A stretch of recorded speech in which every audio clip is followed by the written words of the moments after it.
Well, it's great to have everyone here this morning. Thank you for joining us to announce the creation of Supportive Employment Program here at City Hall.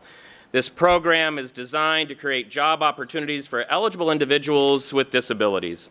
It's important to expand our city's workforce in ways that will allow us to be more representative of our community. We want to provide opportunities for meaningful work for citizens throughout our community of all abilities.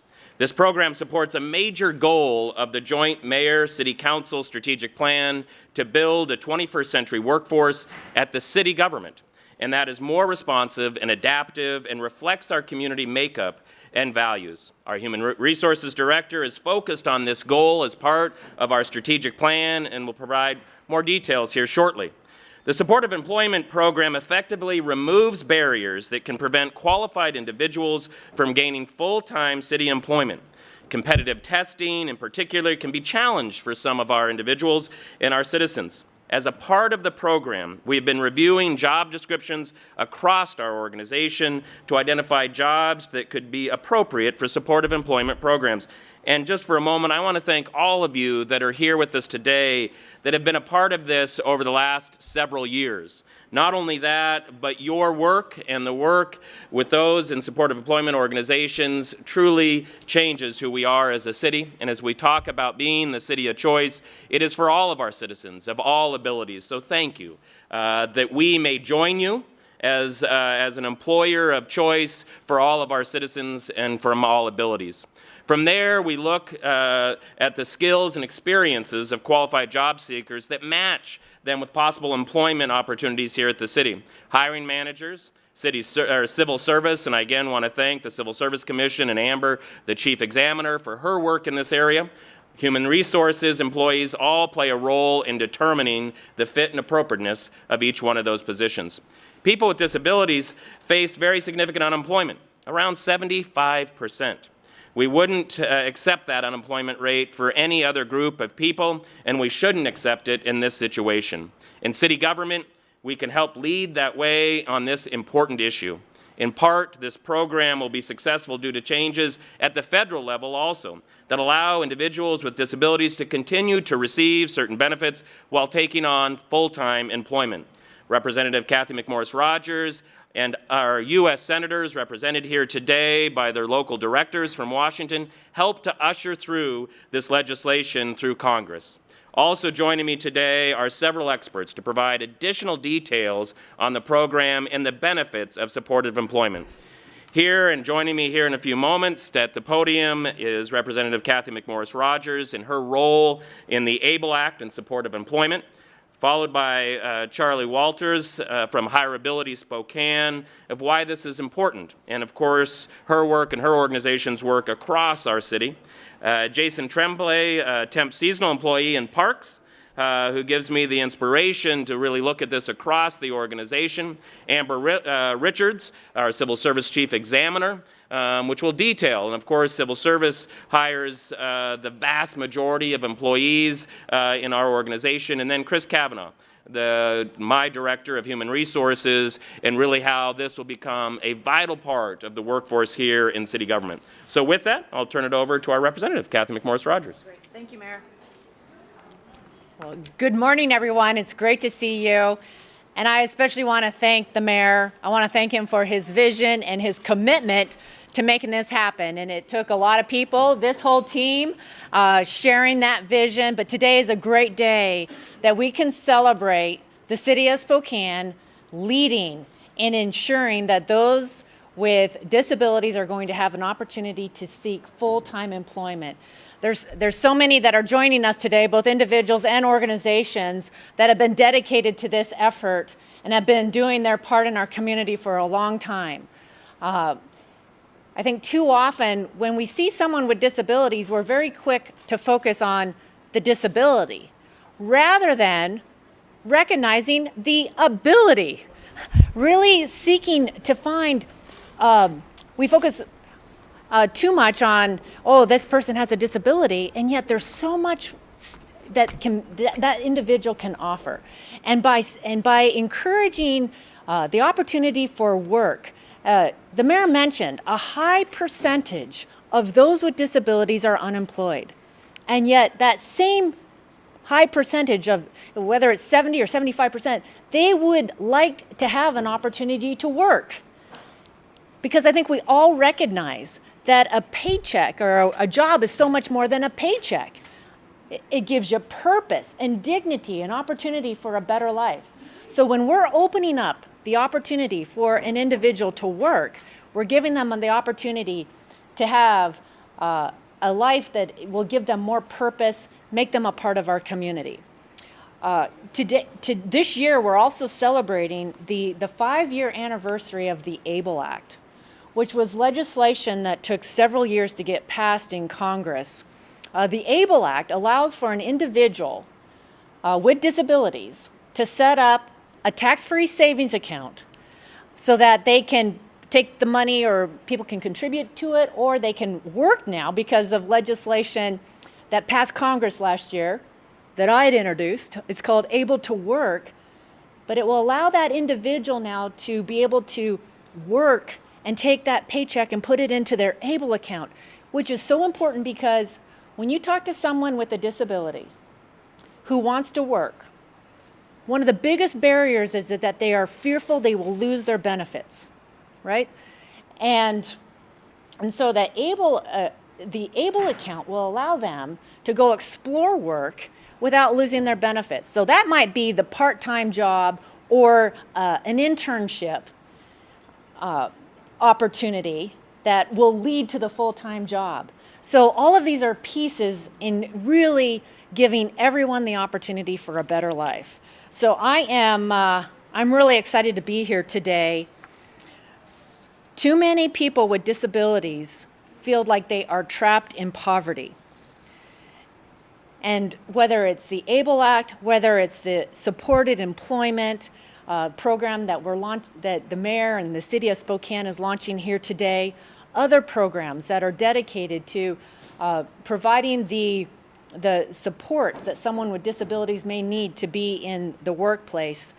This is all part of providing an opportunity for a better life, a foundation for a better life. So I just want to join today in thanking the mayor and thanking everyone that's been a part of making this happen today. It's a great day, not just for families like mine, Cole, who's now 11 years old and dreaming of being either a football player or a fireman, but so many others that have dreams. This is a part of making those dreams come true. So thank you, everyone.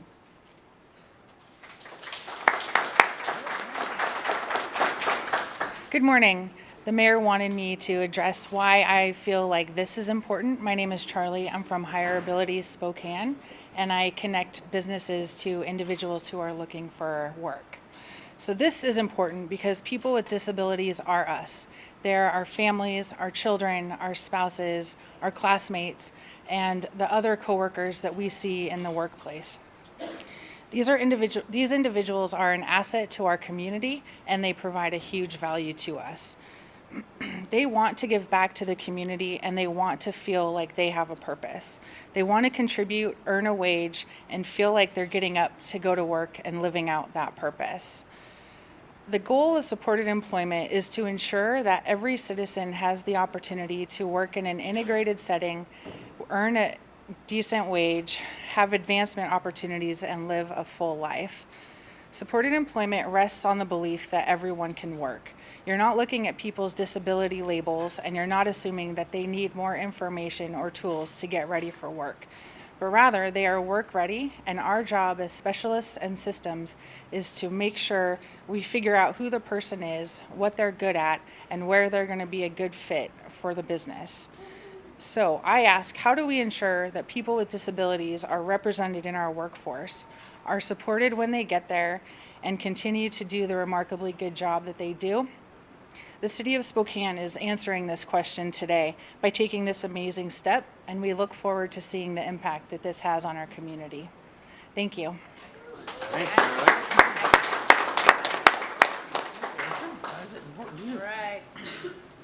Hello, and thank you for having me here today, and Mr. Mayor and Congressman and Charlie, and I'm Jason Trump, of course. We've got Riverfront Park as a gondola attendant. How has this job in parks made a difference in your life, Jason? How made a difference? Well, all the people, smiling faces, meeting others, and I'm just enjoying it all. It's really fun. I mean, it's really exciting to be around other people and make it fun. Even for my kids. Yeah. How long have you been at the parks, Jason? I've been there since last June. I've been enjoying it all the time. I did other stuff, the carousel, concessions, maintenance. So I've done everything all on the park. And they have really enjoyed me too. Well, thank you very much, Jason. Welcome. Yeah. Thank you. Thank you. You're welcome. Amber? So how do more people get jobs like Jason? Well, so before I get into the details exactly about supported employment, I wanted to just provide a brief background on civil service for those who may not be as familiar with what the system is, because I think it puts the program in a little bit more context. So civil service is a system that's designed to safeguard public sector employment opportunities from political influence and other disruptive employment practices by ensuring that city employees are selected for positions on the basis of their ability and their qualifications, which is often referred to as merit. So as the mayor mentioned before, about 90% of the full-time positions with the city go through civil service processes, and those processes require a competitive examination, and that is used to essentially have people prove or show their merit. This process ensures that the city's workforce is diverse, highly qualified, and also stable. And while civil service systems are generally supportive of EEO requirements, the exam process can pose a barrier for individuals with certain types of disabilities. So our supported employment program is designed to remove that barrier without undermining the integrity of the merit system. The program that we have in place is a modified version of the federal Schedule A program, and that allows for a waiver of the exam as compared to a more standard reasonable accommodation, which would be something like allowing an applicant more time to take an exam or reading the exam to an applicant. The application process that we have put in place is streamlined. So applicants apply for the program, they submit minimal documentation. We're requiring only a proof of disability and a certification of job readiness form in order to apply. And the applicant should have to apply for the program only once, not multiple times as each job vacancy comes open. So as opportunities arise, applicants are then matched with positions that fit their abilities and their work preferences. In addition, the city has identified 2 staff members who will serve as supported employment placement coordinators. They're available to answer questions and provide guidance and assistance to agencies and individuals who are seeking to use the program. We're hosting an information session designed for agencies that provide supported employment services to individuals with disabilities so they can learn how to assist clients in using the supported employment program. Attendees will learn what the program is, how it works, and the array of employment opportunities that are available. The event will be held at City Hall in the council chambers on Thursday, January 30th from 8:30 a.m. to 10 a.m. We are requesting RSVPs. In closing, I think it's become common to look at diversity as a goal, something that we try to accomplish. There are declarations in our strategic plan, comprehensive plan, and various mission statements that provide these calls to action for diversity initiatives. Our strategic vision statement reads, "Spokane is a safe, diverse, resilient, sustainable, and growing city known for its natural beauty, economic prosperity, and exceptional quality of life for all. No one should be barred from those opportunities." And to me, this really demonstrates that diversity is more than a goal. It's a value. It's something that we embrace and work toward with intention. Launching this pilot is an exciting step for the city because it illustrates how we strive each day to bring the community's values to life. Supported employment is a pillar in a much larger effort to create a 21st century workforce, which Ms. Kavanaugh will speak to now. Thank you.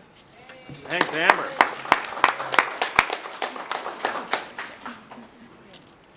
Good morning. Almost 2.5 years ago, we formed the 21st Century Workforce Task Force in order to address some of the issues that we saw in our workplace culture and in our hiring and promoting. Our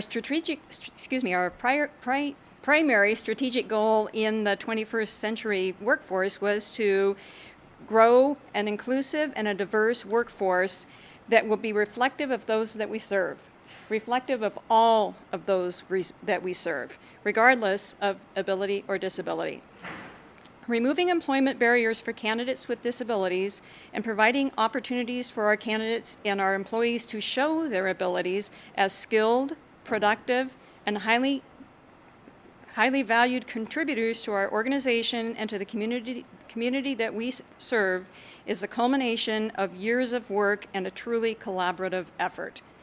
We would like to thank the many city employees who have worked on this initiative, including the human resources and the civil service staff. We would like to thank our employees in general who have come to the training sessions and who have worked with us and with the administration for the time and the effort that they have contributed to this. We would also like to thank the individuals and the agencies across the city whose education, support, and passion have helped us take this huge stride towards an inclusive 21st century workplace. Thank you. Well, again, thank you. And as you can see, this is another major step forward in the joint strategic plan between the administration and the City Council on developing a 21st century workforce, which takes into account special emphasis in 5 distinct areas, whether it be veterans or women, those that were justice involved as we became the first large employer to ban the box. This is another step in one of the key areas as we look at really providing opportunity, like Amber talked about, for all of our citizens to serve, to give back to the community in the area of being full-time employees. My dream is to see employees like Jason to be full-time employees, not only temp seasonal, but those that are fully represented by our unions and our full parts of full-time employment, and truly doing that. We're only able to do that in a major way because of the leadership of the United States Congress, both from our senators and our congresswoman, in passing the ABLE Act that allows us, because too often, and I still remember the day when a woman that worked for us had to not be a full-time employee because she worried about her benefits. And she was a parking attendant here at the city. And so we need to make sure that we provide those opportunities for full-time employment, because the commitment back to our citizens is something, as Amber said, is a value of ours, not just simply a goal. I think that was well said. And again, I'll finish with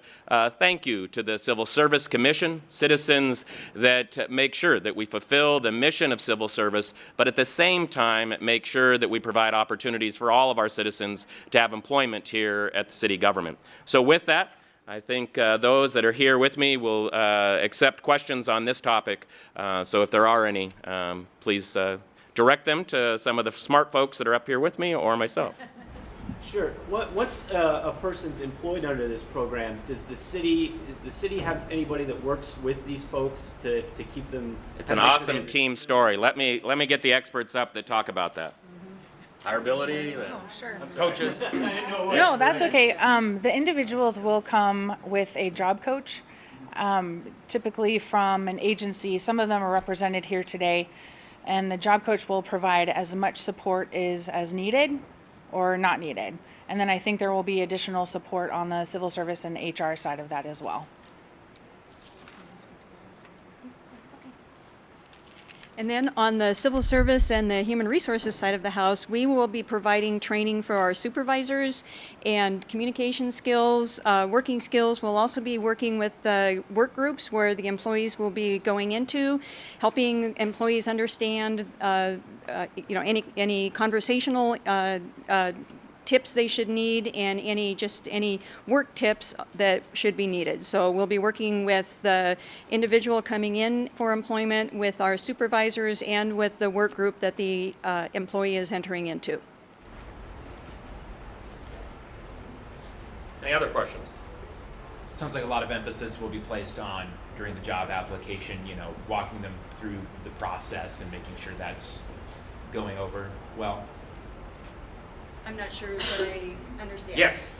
Civil service, why don't you talk a little bit about the program? So yes, we have, I think I mentioned, we have two placement coordinators for the program. There's one on the civil service side and one on the HR side, so they're available if people have questions, need to understand how to use the program, how to apply, how to access forms, really to just kind of shepherd individuals through the application process so that it's not confusing. And applying for city jobs in general is a little different than applying for jobs in the private sector, as most people know, and it can be a little bit cumbersome. So we're really trying to streamline and make it as easy and straightforward as possible and provide resources internally so that, people have an avenue if they have questions or difficulty. Yep, go ahead. I see there's no more questions about this particular act, and I really appreciate this becoming part of our city government. I'd like to take this rare opportunity to address Kathy and ask what is going on with the government shutdown and what are you doing to... So if we could, I appreciate that. So we do have some other questions on this program for the press conference, and if it's all right, Congresswoman, you ask that or answer it afterwards? Or? Sure, all right. absolutely. All right. So, Mayor Condon, how do we do a better job promoting the ABLE Act? There's a lot of families, we haven't signed up for it yet. And I haven't either. yeah. I know, I need to get going. Get it going. So I'll talk, one of the key issues is all of our partners that are here, and also why we were starting to do the meeting that's happening at the end of the month is to make sure that we coordinate that quite clearly. We will be an employer, so we also want to know very distinctly how the program works.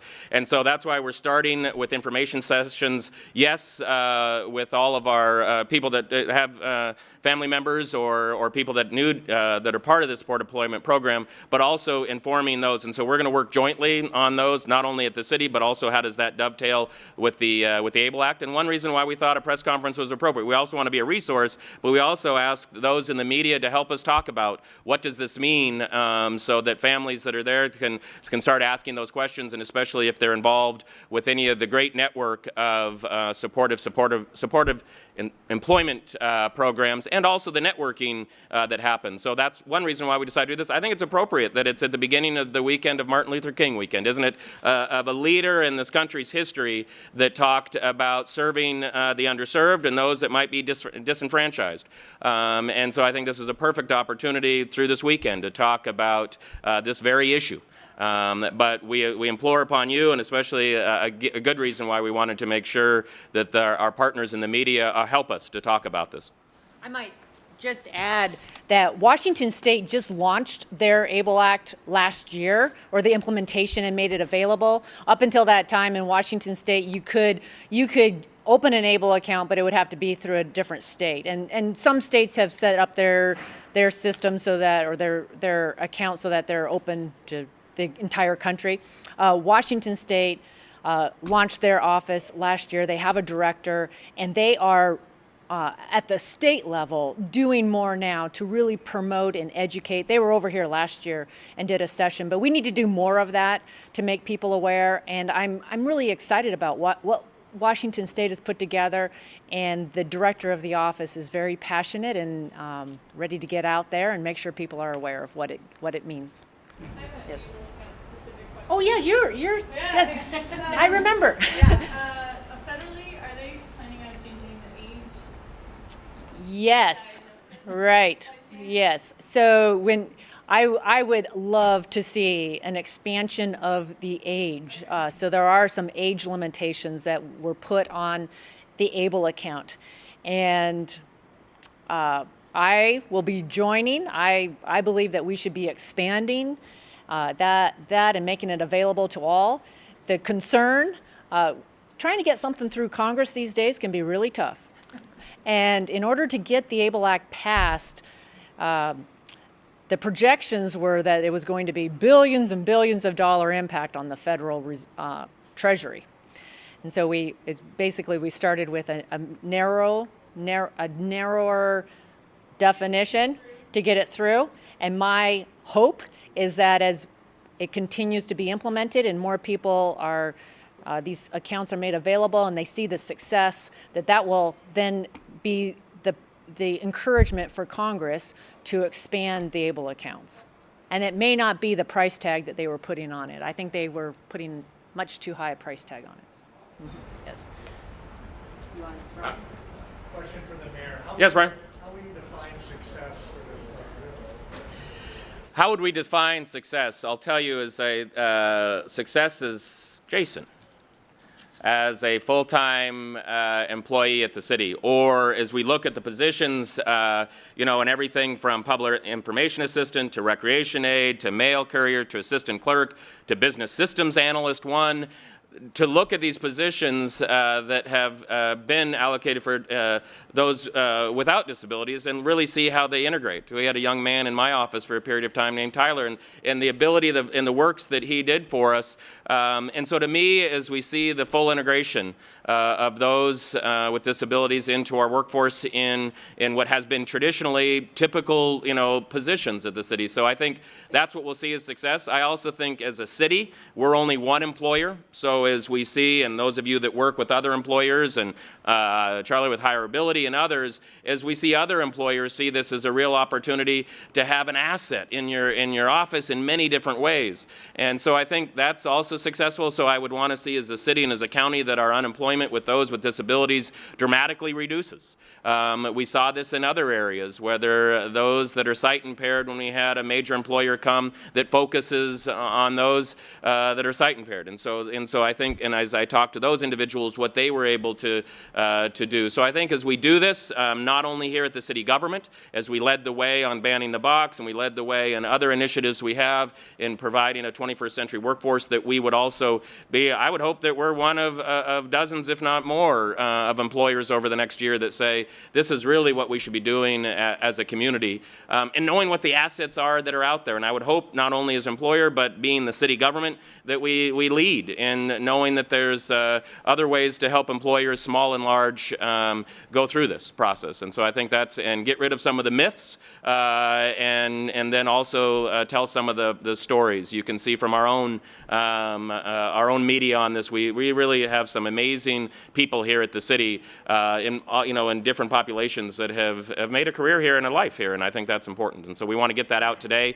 I will give out, those of you that are here, or many that are involved in supporting this, if you do have these questions that come up from those and the stakeholders in your own organization, we do have an email. We'll get this out, or it's out on the press release, supportedemployment@spokanecity.org, or the contact information 625-6160, and so that we can answer, especially for the stakeholders here, those of you that are in this, as you get questions to your own organizations, could we make sure this is out there? And of course, you're all invited to the workshop. Well, thank you very much on this issue and talking about these issues, and I appreciate it very much. And like I said, what a way to start a weekend of celebration, and also of introspection of where we're coming from and what work do we have left to do. I never thought that this would have taken us 6 years, but we got there. And not only that, but the support of the focus of the joint strategic plan between the administration and the administration, and also the leadership of the Congresswoman and our 2 senators, of getting this through and really seeing the benefits for all of us. Too often we see what divides us. If we could start a weekend of talking about what brings us together on things like this all the way through. And the Congresswoman talked about the leadership of our state. So not only is it across the aisle, but it's of multitude layers of different governments. But at the end of it, it's about the individual. It's about being literally that city of choice of all of our citizens, of all ability, of all backgrounds, and being that inclusive community that Amber talked about of our joint vision here at the city. So thank you very much for joining us today, and we look forward, as my success is, as we celebrate here in March, where we often on an annual basis, I would hope that we would start being able to celebrate more individuals here in March. Maybe it's a little ambitious, but I'm for ambition, that we would celebrate more employees here in the city government and throughout the city. Thank you much for coming. Thank you, man.